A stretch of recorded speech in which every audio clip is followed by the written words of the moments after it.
दोस्तों, यदि आपके घर में 3 फेज़ का पावर सप्लाई इस्तेमाल किया जाता है, तो आप लोगों ने देखे होंगे कभी-कभी जो हमारा 1 फेज़ का पावर सप्लाई होता है, उसका वोल्टेज कम हो जाता है या फिर 1 फेज़ का जो पावर सप्लाई है, उसका पावर सप्लाई चला जाता है। बाकी 2 फेज़ का पावर सप्लाई रहता है, लेकिन 1 फेज़ का पावर सप्लाई चला जाता है। तो इस कंडीशन में क्या होता है कि इस पावर सप्लाई के साथ में जितने भी लोड कनेक्ट हैं, वो पूरा का पूरा ऑफ हो जाता है। अब यदि आप ये चाहते हो कि आपका जो घर का लोड है वो तब भी रन करे जब आपका 1 फेज़ का पावर सप्लाई चला जाए या फिर इसका वोल्टेज कम हो जाए, तो इस कंडीशन में आपको क्या करना होगा, इस प्रकार का चेंज ओवर स्विच बनाना होगा। ये जो चेंज ओवर स्विच है, इसके द्वारा आप चेंज ओवर कर सकते हो पावर सप्लाई का। वाई फेज़ का पावर सप्लाई कट है तो मैं क्या करूंगा, ये जो सिलेक्टर स्विच है इसका चेंज ओवर कर दूंगा। चेंज ओवर करते ही आप देख सकते हो यहाँ पे पावर सप्लाई आ गया। इसी प्रकार से यदि ये वाला पावर सप्लाई दोबारा आ जाता है, इसके बाद यदि दूसरे फेज का पावर सप्लाई चला जाता है, तो इस कंडीशन में ये जो फर्स्ट वाला चेंज ओवर स्विच है इसका रोटेशन करके यानी कि चेंज ओवर करके पावर सप्लाई को मैं चालू कर सकता हूं। तो किस प्रकार से हमारे घर के लिए चेंज ओवर स्विच बनाएंगे, चलिए समझ लेते हैं। तो दोस्तों, 3 फेज के लिए चेंज ओवर स्विच बनाने के लिए हमें इस्तेमाल करना पड़ेगा 3 सेलेक्टर स्विच। जो आप सेलेक्टर स्विच इस्तेमाल करोगे उसका करंट रेटिंग का ध्यान रख लीजिएगा। आपके घर में कितना एम्पियर करंट फ्लो हो रहा है उसके अकॉर्डिंग ही सेलेक्टर स्विच का इस्तेमाल करिएगा। फिलहाल के टाइम पे मैं यहाँ पे 32 एम्पियर वाली सेलेक्टर स्विच का इस्तेमाल कर रहा हूँ। ओके, इसके अलावा आपको 3 इंडिकेशन लैंप का इस्तेमाल करना पड़ेगा। फिलहाल के टाइम पे जो मैं इंडिकेशन लैंप इस्तेमाल कर रहा हूँ ये वोल्टेज टाइप का है, यानी कि यहाँ पे वोल्टेज भी शो करेगा। तो बेस्ट ऑप्शन है कि हम यहाँ पे वोल्ट मीटर वाली इंडिकेशन लैंप का इस्तेमाल कर लें, जिससे कि हमारे घर में कितना वोल्टेज ज्यादा है उसको हम देख पाए। ठीक है, तो मैं यहाँ पे टोटल 3 इंडिकेशन लैंप का इस्तेमाल कर रहा हूँ। ओके, चेंज ओवर स्विच को प्रॉपर तरीके से बनाने के लिए मैं यहाँ पे एक प्लेट का इस्तेमाल कर रहा हूँ, जिसपे मैंने ऑलरेडी मार्किंग कर दिया हूँ, यानी कि कहाँ पे इंडिकेशन लैंप लगेगा, कहाँ पे सेलेक्टर स्विच लगेगा, पूरा मार्किंग कर दिया हूँ। अब ये जो प्लाई है, इसी प्लाई के बैक साइड में मैंने यहाँ पे टर्मिनल ब्लॉक को कनेक्ट कर दिया हूँ, जहां पे हमारा इनकमिंग पावर सप्लाई और आउटगोइंग पावर सप्लाई वाली वायर कनेक्ट होगा। ओके, तो सबसे पहले मैं क्या करता हूँ कि ये जो सेलेक्टर स्विच है इसको मैं यहाँ पे माउंट कर देता हूँ, और ये जो इंडिकेशन लैंप है इसको भी मैं यहाँ पे माउंट कर देता हूँ। तो ये जो स्विच बोर्ड है, इस स्विच बोर्ड का पूरा माउंटिंग कंप्लीट हो गया। अब हमें केवल इसका कनेक्शन करना है। तो कनेक्शन कैसे करेंगे, चलिए समझ लेते हैं। तो ये जो चेंज ओवर स्विच है इसका कनेक्शन करना बहुत ही सिंपल है। आपको सिंपली क्या करना होगा, जो आपका सेलेक्टर स्विच है, इन तीनों सेलेक्टर स्विच को RYB तीनों फेज का पावर सप्लाई प्रोवाइड करना है। तो सबसे पहले मैं यहाँ पे R फेज का जो पावर सप्लाई है इसका कनेक्शन कर देता हूँ। तो ये जो रेड वायर है, इस वायर को ले जाके सबसे पहले पहला नंबर का जो टर्मिनल है इसके साथ कनेक्ट कर दूंगा। तो यहाँ पे मैं इसको कनेक्ट कर देता हूँ। अब ये जो रेड फेस वाली पावर सप्लाई है इसको लेके जाना है, और जो हमारा सेलेक्टर स्विच है, इस सेलेक्टर स्विच पे आप देखोगे यहाँ पे मार्किंग किया गया है। जैसे कि इस वाले पे देखिए, यहाँ पर A1 लिखा हुआ है, इस पॉइंट पे A2, यहाँ पे 1 और इधर साइड में A2 लिखा हुआ है।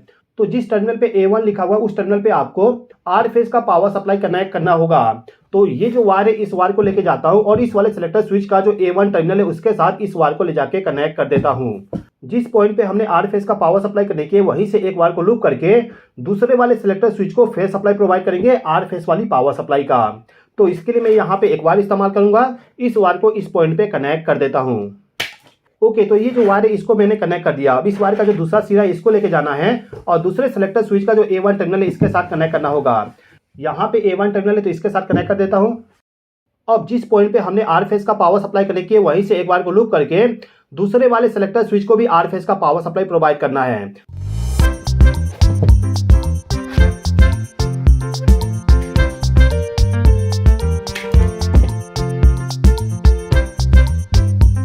तो R फेज के पावर सप्लाई को हमने इन तीनों सेलेक्टर स्विच को प्रोवाइड कर दिए। अब ये जो सेकंड टर्मिनल है इस पे हमें येलो वायर को कनेक्ट करना होगा। येलो वायर का इस्तेमाल करेंगे Y फेज के लिए, तो इस वायर को ले जाके इस पॉइंट पे कनेक्ट कर देता हूं। अब ये जो Y फेज का पावर सप्लाई है इसको ले जाके हमें A2 टर्मिनल पे कनेक्ट करना होगा। तो ये जो A2 टर्मिनल है इसके साथ वायर को कनेक्ट कर देता हूं। इस वायर को कनेक्ट करने के बाद बाकी सेलेक्टर स्विच को भी Y फेज का पावर सप्लाई के साथ कनेक्शन कर दूंगा।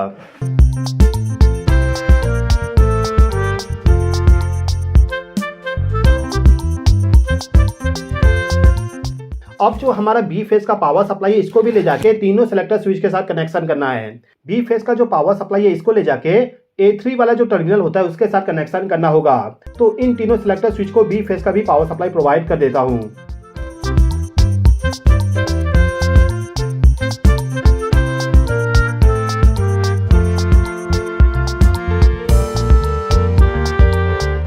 तो तो दोस्तों ये जो तीनों सेलेक्टर स्विच है इसको हमने RYB तीनों फेस का पावर सप्लाई प्रोवाइड कर दिए। कनेक्शन करने के टाइम पे आप एक चीज ध्यान दीजिएगा कि जो आपका न्यूट्रल पावर सप्लाई है उस न्यूट्रल पावर सप्लाई को सेलेक्टर स्विच के साथ कनेक्ट नहीं करना है। आपको सिंपली क्या करना होगा, जो फेस सप्लाई है उसके साथ कनेक्शन कर दीजिए और जो न्यूट्रल पावर सप्लाई है उसको डायरेक्टली लूपिंग कर दीजिएगा। लूपिंग कैसे करेंगे चलिए समझ लेते हैं। न्यूट्रल पावर सप्लाई के लिए मैं यहाँ पे ब्लैक वायर का इस्तेमाल कर रहा हूँ। इस वायर को ले जाके डायरेक्टली मुझे इस वाले पॉइंट पे कनेक्ट करना होगा, यानी कि जो 4 नंबर का टर्मिनल है इसके साथ मैं इस वायर को डायरेक्टली कनेक्ट कर दूंगा। अब इस वायर का जो दूसरा सिरा इसको ले जाके ये जो आखिरी का टर्मिनल है इसके साथ हमें कनेक्ट करना होगा, यानी कि यहाँ से लूपिंग डायरेक्टली इस पॉइंट पे करना होगा। अब इसके बाद में हमें क्या करना है कि ये जो सेलेक्टर स्विच है इस सेलेक्टर स्विच का जो आउटपुट पावर सप्लाई होगा उसको ले जाके इस टर्मिनल ब्लॉक के साथ कनेक्ट करना होगा। यानी कि जब हम इस सेलेक्टर स्विच को ऑन करेंगे तो ऑन करने के बाद में जो पावर सप्लाई जाएगा वो जाएगा इस वाले टर्मिनल पे। तो ये जो सेलेक्टर स्विच है इसके साथ में रेड वायर को कनेक्ट कर देता हूँ। ये जो रेड वायर है इसको लेके जाना है और इसको ले जाके इस सेलेक्टर स्विच का जो 1 नंबर का पॉइंट है आप देख सकते हो यहाँ पे 1 लिखा हुआ है, यानी कि ये वाला टर्मिनल हमारा आउटपुट पावर सप्लाई के लिए होगा। तो इस पॉइंट से हमें एक वायर को लेके जाना है और इसको ले जाके इस पॉइंट के साथ कनेक्ट करना होगा। तो जल्दी से मैं इस वायर को कनेक्ट कर देता हूं। अब ये जो सेकंड वाली सेलेक्टर स्विच है इसका पावर सप्लाई ले जाके हमें इस वाले पॉइंट पे कनेक्ट करना होगा। तो मैं क्या करता हूं, यहाँ पे जो A1 टर्मिनल है इसके साथ इस वायर को कनेक्ट कर देता हूं। अब ये जो तीसरा सेलेक्टर स्विच है इसके भी पावर सप्लाई को ले जाके इस पॉइंट पे कनेक्ट कर देता हूं। तो इसके लिए एक वायर का इस्तेमाल करूंगा, इस वायर को ले जाके यहाँ पे कनेक्ट कर देता हूं। अब मुझे केवल इस इंडिकेशन लैंप का कनेक्शन करना होगा। तो ये जो सभी इंडिकेशन लैंप है इसका कनेक्शन मैं इस प्रकार से करूंगा जिससे कि जो आउटपुट पावर सप्लाई जा रहा है उसका वोल्टेज को मेजर कर सकूं। यानी कि जो हमारा सेलेक्टर स्विच है, जैसे कि मैं इस सेलेक्टर स्विच को इस पोजीशन पे कर दूं तो इसका जो पावर सप्लाई जाएगा उसी का पावर सप्लाई यहाँ पे शो किया जाए, यानी कि कितना वोल्टेज हमारे घर में जा रहा है उतना वोल्टेज ये वाला इंडिकेशन लैंप शो करना चाहिए। यानी कि इस इंडिकेशन लैंप का कनेक्शन हमें आउटपुट पावर सप्लाई के साथ करना होगा। तो आउटपुट पावर सप्लाई इन तीनों टर्मिनल पे कनेक्ट किया गया है। तो हम चाहें तो यहीं से वायर को लूपिंग करके इसको पावर सप्लाई प्रोवाइड कर सकते हैं या फिर सेलेक्टर स्विच का जो आउटपुट टर्मिनल है उसके साथ भी कनेक्शन कर सकते हैं। फिलहाल के टाइम पे मैं सेलेक्टर स्विच के आउटपुट टर्मिनल से वायर का लूपिंग करता हूं जिससे कि वायर छोटा सा इस्तेमाल करना पड़े। ठीक है, तो ये जो फर्स्ट वाली सेलेक्टर स्विच है इसका जो आउटपुट पावर सप्लाई इसको ले जाके इंडिकेशन लैंप के साथ कनेक्शन कर देता हूँ। अब जो सेकंड वाली सेलेक्टर स्विच है इसके आउटपुट पावर सप्लाई को ले जाके जो इंडिकेशन लैंप है उसके साथ कनेक्शन कर देता हूं। इसी प्रकार से जो तीसरा सेलेक्टर स्विच है इसके आउटपुट पावर सप्लाई को ले जाके तीसरे वाले इंडिकेशन लैंप के साथ कनेक्शन करना होगा। अब इन तीनों इंडिकेशन लैंप को ग्लो करवाने के लिए हमें न्यूट्रल पावर सप्लाई भी प्रोवाइड करना होगा। तो ये जो मेरा न्यूट्रल पावर सप्लाई है, यानी कि जो आउटपुट वाला न्यूट्रल पावर सप्लाई है, इसी पॉइंट से एक वायर को लूपिंग करके इन तीनों इंडिकेशन लैंप को न्यूट्रल पावर सप्लाई प्रोवाइड कर दूंगा। तो हमारा जो चेंज ओवर स्विच है वो पूरा का पूरा रेडी हो चुका है। अब हमें केवल यहाँ पे इसका टेस्टिंग करना है। तो टेस्टिंग करने के लिए मुझे क्या करना होगा, ये जो यहाँ पे इनकमिंग पावर सप्लाई वाली टर्मिनल है इस पे मुझे RYB और न्यूट्रल पावर सप्लाई कनेक्ट करना होगा। उसके बाद आउटपुट में मुझे लोड को कनेक्ट करना होगा। तो ये जो टर्मिनल ब्लॉक है इसके इनपुट टर्मिनल पे मैंने इनकमिंग पावर सप्लाई कनेक्ट कर दिया और ये जो आउटपुट टर्मिनल है इसके साथ मैंने लोड को कनेक्ट कर दिया। चलिए अब हम इसका टेस्टिंग कर लेते हैं। टेस्टिंग करने के लिए इसको मुझे यहाँ पे इस प्रकार से रखना पड़ेगा। टेस्टिंग करने के लिए सबसे पहले MCB को ऑन कर देता हूँ।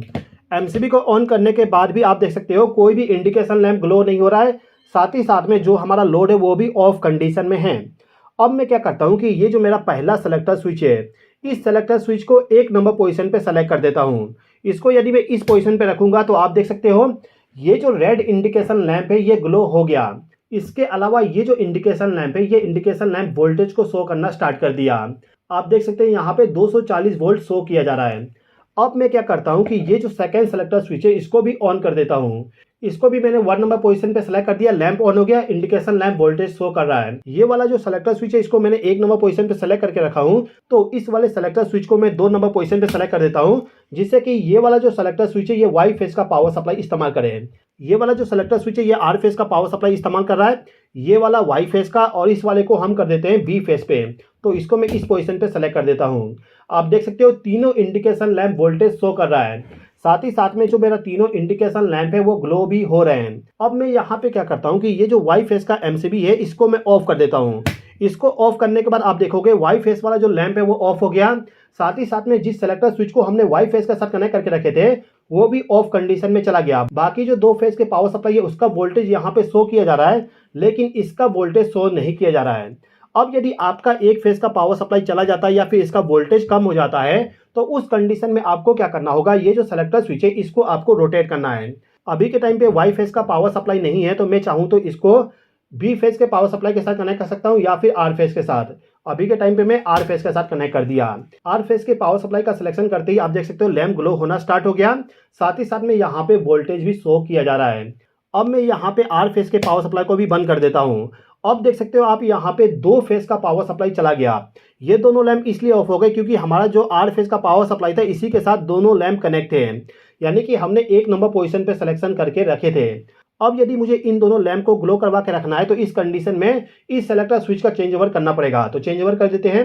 तो मैं यहाँ पे चेंज ओवर कर देता हूँ। लैंप ग्लो नहीं हुआ, लैंप ग्लो हो गया, यानी कि इस सेलेक्टर स्विच को अब मुझे इस पोजीशन पे रखना पड़ेगा। अब ये वाला जो लैंप है ये ग्लो नहीं हो रहा, तो इसका भी चेंज ओवर करना पड़ेगा। यहाँ पे मैं चेंज ओवर कर देता हूँ। आप देख सकते हो चेंज ओवर करने के बाद में पावर सप्लाई आ गया। तो आप यहाँ पे केवल ये समझिए कि ये जो लैंप है ये सभी के सभी आपके घर के लोड हैं।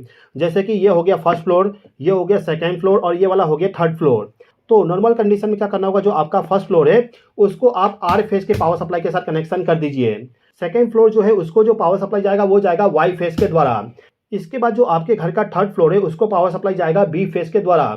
यानी कि नॉर्मल कंडीशन में आपको क्या करना है, जो आपका सेलेक्टर स्विच है इसको आपको 1, 2 और 3 नंबर पोजीशन पे सेलेक्ट करके रखना है। तो किस प्रकार से ये चेंज ओवर स्विच वर्क करेगा इसको मैंने आपको एक्सप्लेन कर दिया। आई होप कि आपको ये वीडियो पसंद आया होगा। वीडियो पसंद आया तो लाइक कर दीजिएगा, चैनल पे नए हो तो सब्सक्राइब भी कर लीजिएगा। इस वीडियो को देखने के लिए धन्यवाद।